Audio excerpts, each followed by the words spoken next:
have been living inside a war zone that most people cannot see, a battlefield where the weapons are not visible, but the casualties are undeniable. And the evidence of this invisible combat is written all over your life in the form of patterns that defy logical explanation.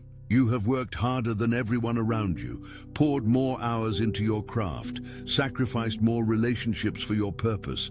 Yet when the accolades are distributed, your name is somehow absent from the list. And when opportunities arrive, they seem to land in the lap of people who invested a fraction of your effort. This is not bad luck. This is not timing.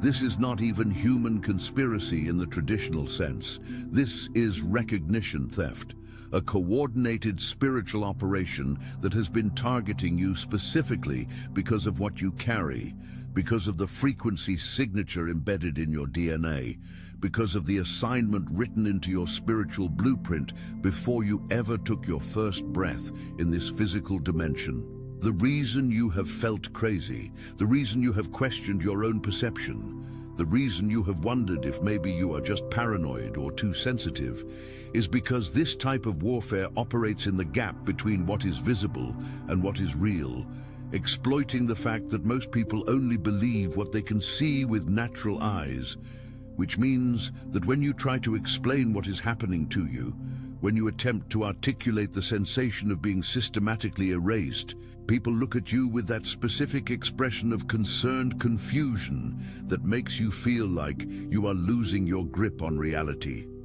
But let me tell you something that will restore your sanity right now. You are not imagining this. You are not being dramatic. You are not playing victim. You are actually experiencing something that has a name in the spiritual intelligence network. Something that demonic principalities deploy against specific individuals who carry world-changing anointing. And that operation is called the Obscurity Protocol. That is why in the trilogy, The 3 Keys to a Prosperous Life, the link is in the pinned comment. I explain in extensive detail how this protocol functions, how it targets the visibility infrastructure around chosen ones rather than attacking their gifts directly, because the demonic realm understands something that most humans do not, which is that talent without platform equals neutralized threat, that anointing without audience equals contained power, that revelation without reach equals silenced prophecy. The entities assigned to keep you hidden do not need to destroy your abilities, they just need to destroy your access. And they do this by infiltrating the relationships that would have naturally promoted you, by corrupting the doors that should have opened automatically based on your qualifications, by hijacking the recognition that your work should have generated organically. This is why you have experienced that specific frustration of watching people with inferior output receive superior opportunities. This is why you have felt the sting of pouring yourself into projects only to have someone else's name attached to the success. This is why you have sat in rooms where your ideas were dismissed only to watch someone else present the exact same concept weeks later and receive applause. The mechanism behind this is something I call frequency vampirism, and it operates through narcissistic personalities who function as portals, as dimensional doorways through which demonic entities can siphon your creative energy and redistribute it to fuel their own image, while keeping you in perpetual shadow. These individuals are not always aware of what they are being used for. In fact, most of them believe they are simply ambitious or competitive. But what is actually happening is that they have become host bodies for monitoring spirits whose assignment is reconnaissance and extraction, gathering intelligence on chosen ones during their hidden season, and then deploying interference patterns to block their emergence into public assignment. The narcissist in your environment, whether it is a co-worker or a family member or someone in your ministry or industry, has been positioned there strategically, and their role is not just to annoy you or compete with you. Their role is to literally steal your frequency signature, to absorb the creative downloads you receive from the divine realm, and then present them as their own innovation while you remain uncredited. You have seen this pattern play out so many times that you have probably started to doubt your own originality, started to wonder if maybe you are just not as talented as you thought, started to internalize the narrative that perhaps you are meant to remain in the background. But let me shatter that lie right now with a truth that will realign your entire perception. The reason they steal from you is because they cannot generate what you generate. The reason they copy you is because they lack the divine connection you possess. The reason they need to drain your light is because they have no internal source of illumination. This is narcissistic mirror theft, and it functions exactly like a mirror, which has no light of its own, but simply reflects whatever light is shone upon it, which means that the narcissist requires your proximity, requires your energy, requires your ideas, because without you, they are revealed as the empty vessel they actually are. The most psychologically damaging tactic they deploy is something called contemptuous gazing. And if you have ever been in a meeting or a family gathering or a church service where you shared something from your heart, something that carried genuine revelation or insight, and you looked up to see certain faces displaying micro-expressions of disdain, a smirk that appears for half a second, a dismissive glance that communicates you are not worthy of being heard, a subtle eye roll that signals your contribution is somehow beneath consideration, then you have experienced this weapon firsthand. These facial expressions are not accidental. They are not just personality quirks. They are frequency disruption tactics deployed by individuals who are being used as broadcast towers for demonic contempt. And the goal is not just to disagree with your ideas. The goal is to destabilize your confidence at a core level, to plant seeds of self-doubt that will grow into forests of self-silencing, to make you question whether you even have the right to speak in elevated spaces. What happens over time is that you stop raising your hand, you stop sharing your perspective, you start shrinking yourself to avoid the discomfort of that contemptuous gaze. And this is exactly what the enemy wanted, because if he can get you to silence yourself, then he does not have to expend energy silencing you. If he can get you to disqualify yourself from opportunities, then he does not have to orchestrate your rejection. If he can get you to believe you do not belong in rooms of authority, then he does not have to waste resources keeping you out. This is the brilliance and the evil of psychological warfare. It weaponizes your own mind against you. It turns your internal dialogue into an enemy combatant. It makes you the enforcer of your own obscurity, and you do not even realize it is happening until you wake up one day and discover that you have been living far below your capacity for years. Not because anyone physically restrained you, but because you internalized the lie that you were not enough. Then there is the tactic of strategic exclusion.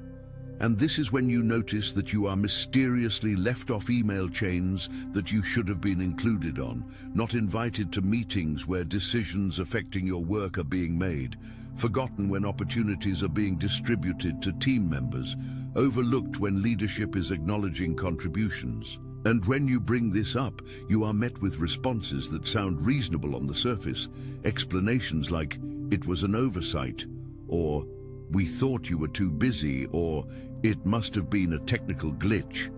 But deep in your spirit, you know something else is operating. You sense that this is not random chaos. This is calculated invisibility.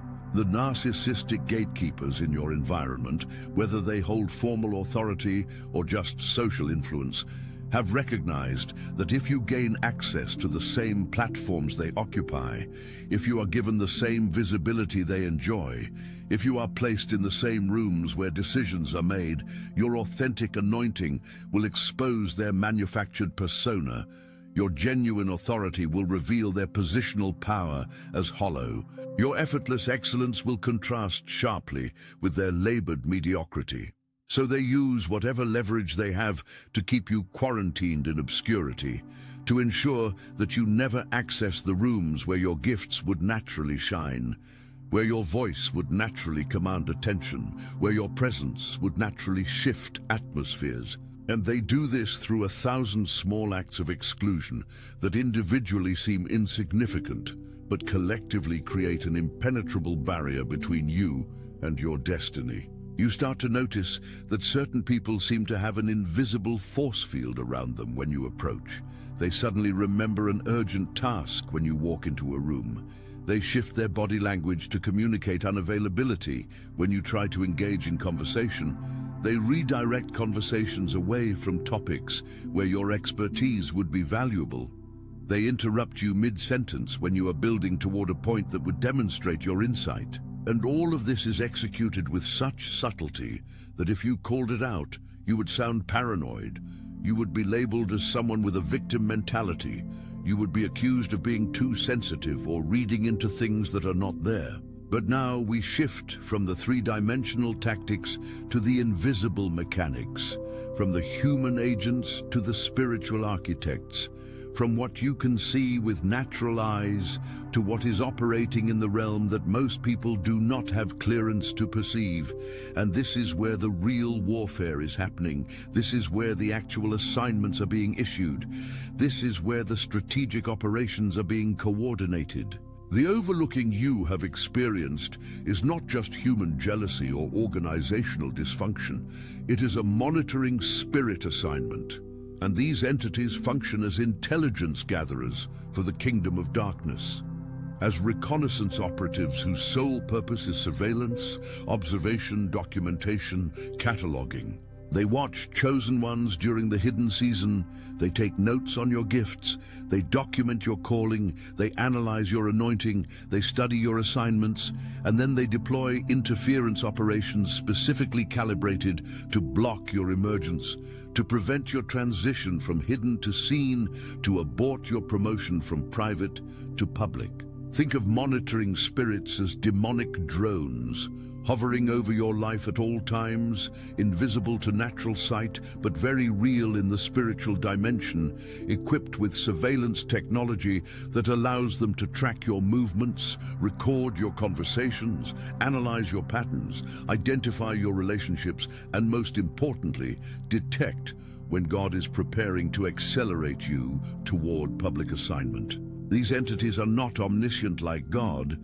They cannot read your thoughts, they do not know your future, but they are extremely skilled observers, and they have been watching humanity for thousands of years, which means they have pattern recognition capabilities that allow them to identify when a chosen one is about to emerge, when a hidden season is about to end, when obscurity is about to transform into visibility. The moment they detect this shift, the moment they sense that acceleration is coming, they activate a specific countermeasure, a dimensional weapon that has proven effective throughout history against chosen ones who threatened demonic strongholds. And that weapon is called the Envy Portal. The Envy Portal is not a physical location. It is a dimensional doorway, a frequency channel through which demonic broadcasts can be transmitted directly into the hearts of people in your environment, and the function of this portal is to weaponize human emotion against you, to hijack the emotional bodies of individuals around you and use them as broadcasting towers for a specific frequency that we call envy, jealousy, resentment, bitterness. What happens is this. You have people in your life who have been neutral toward you for years, maybe even supportive, maybe even encouraging, but suddenly, without any logical explanation, without any offense on your part, without any change in your behavior, these individuals begin experiencing unexplained irritation in your presence.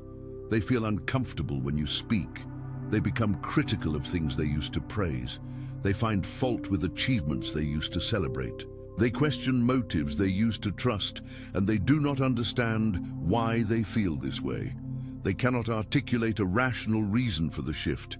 They just know that something about you bothers them now, something about your success disturbs them, something about your progress irritates them. This is not their flesh acting in isolation.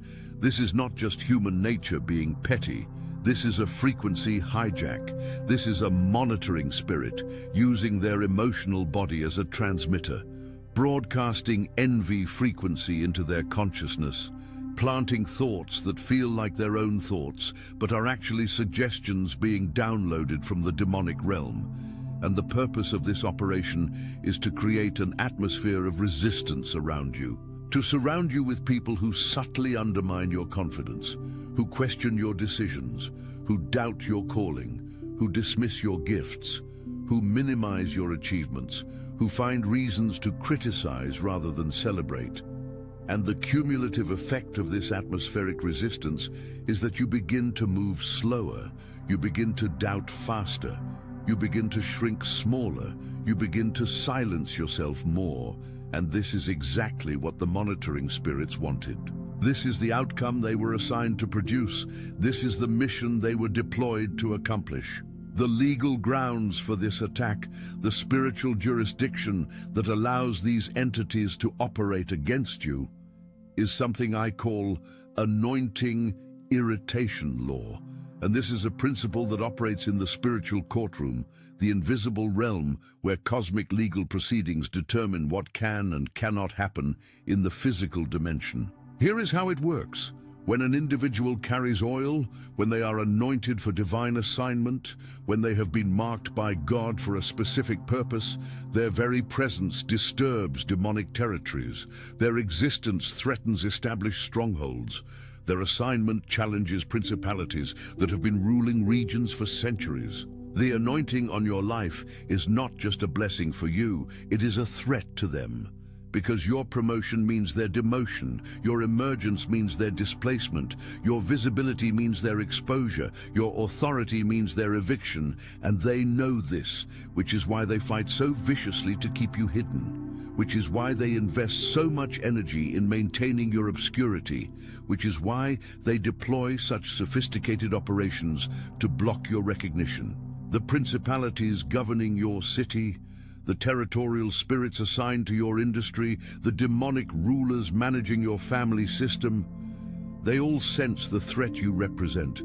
They all recognize that if you rise to your ordained level, if you occupy the platform God designed for you, if you access the authority that is written into your spiritual DNA, their jurisdiction will be challenged, their dominion will be contested, their rulership will be overthrown. So they file spiritual injunctions in the courts of heaven, legal petitions that request permission to delay your promotion, to mandate your obscurity, to block your recognition, and depending on various factors including your obedience level, your character development, your spiritual authority, these injunctions may be granted for a season, which is why you have experienced delays that make no natural sense. Doors that should have opened but remained closed. Opportunities that should have materialized but never manifested. Recognition that should have arrived but stayed absent. But here is the part that changes everything. Here is the revelation that will shift your entire perspective on what you have endured. Here is the truth that will transform your pain into power. Every attack has an expiration date. Every injunction has a time limit. Every delay has a divine deadline. And when you pass what I call the character crucible, when you prove that you will remain faithful without applause, maintain integrity without witnesses, serve with excellence without recognition, love without being loved back, give without receiving in return, worship in the wilderness, praise in the prison, stand when everyone else sits, speak when everyone else is silent, the spiritual court issues a vindication decree. This is a legal reversal, a judicial overturn, a divine verdict that nullifies every demonic injunction that was filed against you, that cancels every obscurity mandate that was issued in your name, that overturns every recognition block that was placed over your life.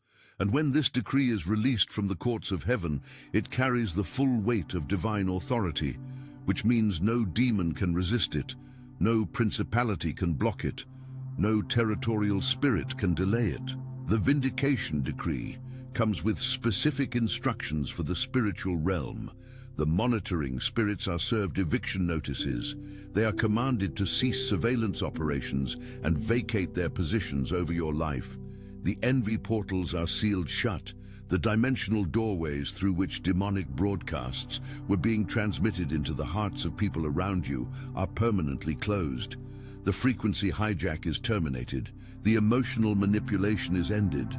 And every person who was being used as a broadcasting tower for demonic resistance suddenly experiences a shift in their perception of you.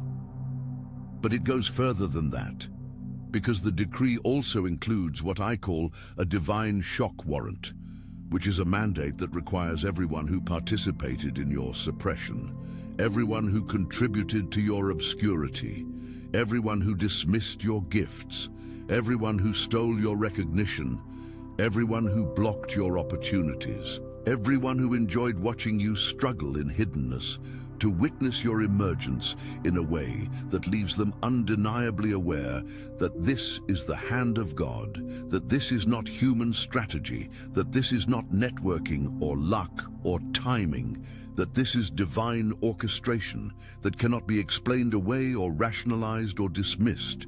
Now we come to the lens that reframes your entire journey, the perspective that transforms your pain into purpose, the revelation that turns your wilderness into wisdom.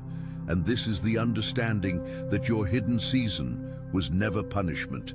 It was strategic positioning. It was divine protection disguised as divine rejection. It was God's way of shielding you from exposure you were not ready to steward, from visibility that would have crushed you under weight you did not have the character to carry, from platforms that would have destroyed you through the very success you thought you wanted. God hides treasures in obscurity, not to punish them, but to protect them, not to reject them, but to prepare them, not to forget them, but to fortify them. And your years in the wilderness, your time in the cave, your season in the shadows, this was not exile. This was the anointing pressure chamber, the environment where diamonds are formed, where character is compressed, where gifts are refined, where discernment is sharpened, where identity is solidified, where purpose is clarified, where authority is developed, where the internal foundation is built that can support the external platform that is coming. Here is the divine strategy that most people miss. Here is the wisdom that can only be understood in retrospect. Here is the truth that will make you grateful for what you thought was rejection. If God had promoted you 5 years ago, if He had given you the platform you were begging for, if He had opened the doors you were pounding on, if He had granted the recognition you were desperately craving, the narcissistic entities would have had leverage over you. They would have exploited your unhealed wounds, manipulated your need for validation, corrupted your gifts through pride, destroyed your calling through premature exposure. You were not ready for what you were asking for. You did not have the character to sustain what you thought you could handle. You lacked the discernment to navigate what you thought you wanted. And God, in His infinite wisdom and His relentless love for you, He kept you off the enemy's radar. He hid you away where monitoring spirits could catalog your gifts but could not corrupt your character, where narcissistic personalities could observe your talent but could not access your anointing, where demonic principalities could see your potential but could not steal your purpose. While they were celebrating your obscurity, congratulating themselves on keeping you contained, mocking your hiddenness as evidence of your irrelevance, God was developing something in you that no platform can manufacture, that no degree can grant, that no connection can provide, that no opportunity can install. And that thing is internal authority, the unshakable identity that says, I am chosen whether anyone sees it or not. I am called whether anyone acknowledges it or not. I am anointed whether anyone celebrates it or not.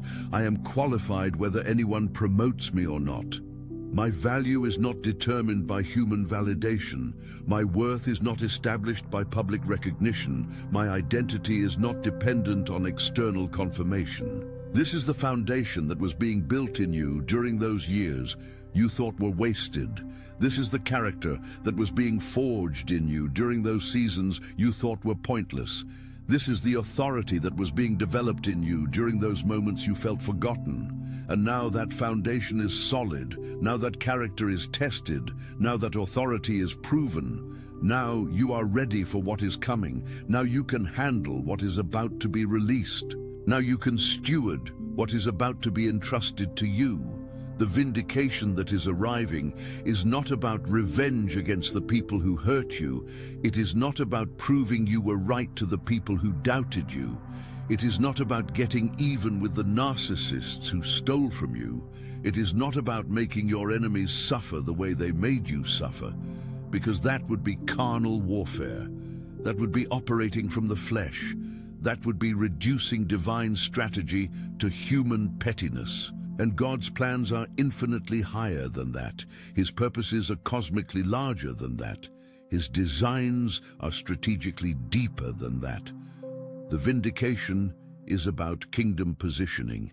It is about placing you in rooms where your voice will shatter demonic narratives that have been established for generations, where your presence will dismantle principalities that have ruled territories for centuries, where your anointing will break chains that have held captive millions of souls, where your testimony will liberate multitudes who are currently trapped in the same obscurity you just emerged from, where your story becomes a prophetic disruption that proves God does not abandon his chosen ones, even when it looks like he forgot them. The same people who dismissed you when you were hidden will need your insight when you are visible. The same doors that slammed in your face when you were obscure will swing open when you emerge. The same opportunities that went to less qualified individuals when you were in the wilderness will come searching for you when you step out of the shadows. But here is the crucial difference. Here is what makes vindication divine rather than merely human. Here is what separates God's promotion from worldly success. You will walk through those doors with wisdom they cannot comprehend because it was forged in the furnace of hiddenness. You will speak in those rooms with authority they cannot manufacture because it was developed in the pressure of obscurity.